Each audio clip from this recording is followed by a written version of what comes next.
шайлоосуз Роза Тумбаеваны өтмө мезгилдин президенти милдетин аткаруучу дегенде ошондо сразу мен биринчи болуп чыкканмын. Интервью да бергенмин.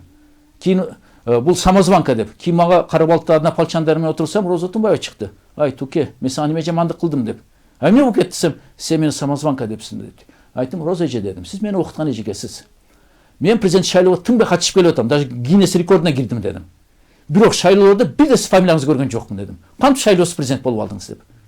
Бул убактылуу өкмөттүн, ошол убакта эркектердин коркоктук чечими. Анткени бир да эркек жоопкерчиликти өзүнө ала албады. Ооба, Бакиевди кууп чыгарышты. Бирок эки алышпай атат да башкарууну. Канча адам өлүп кетти, бир эле ак үйдө эмес, түштүктө Ошто Жалал-Абадта канчасы өлүп кетти. Экономика ыдырады. Коңшулар менен мамиле бузулду, бүт коңшулар жаап алды чек араларыны. Кан төгүлүп атат. Акчаны болсо өздөрү тоноп алышты. Ошон үчүн аял кишини түтүп койду. Мен түшүндүрөм азыр, эми гыйбат кылбайм, бирок мындай сөз болду да, убактылуу өкмөт эркектери менен Роза эжени. Эми аял кишини эч качан Кыргызстанда болобу, Борбордук Азияда болобу президент кылып шайлабайт. Сизде тарыхый шанс. Тарыхта каласыз президент болуп туруп. Биз сизди жөн эле шайлоосу дайындап коебуз. Шайлоого чыксаңыз ута албайсыз деп туруп, болбосо референдумга чыгарса болот эле, ушу бюллетенге кошуп койсо. Роза Тумбаева президент талапкер деп туруп. Жок, андай кылган жок. Унчукпай чечип коюшту. Өздөрүнүн кабинетинде эле. Мына эми тарыхта көп эле адашып, буну президенттерге санына кошуп атат. Жок.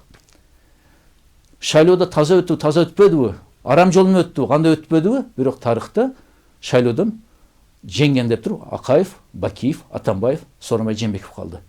Өтмө мезгил президентине эч ким шайлаган жок. Ошондуктан экс-президенттин статусуну туура эмес беришкен.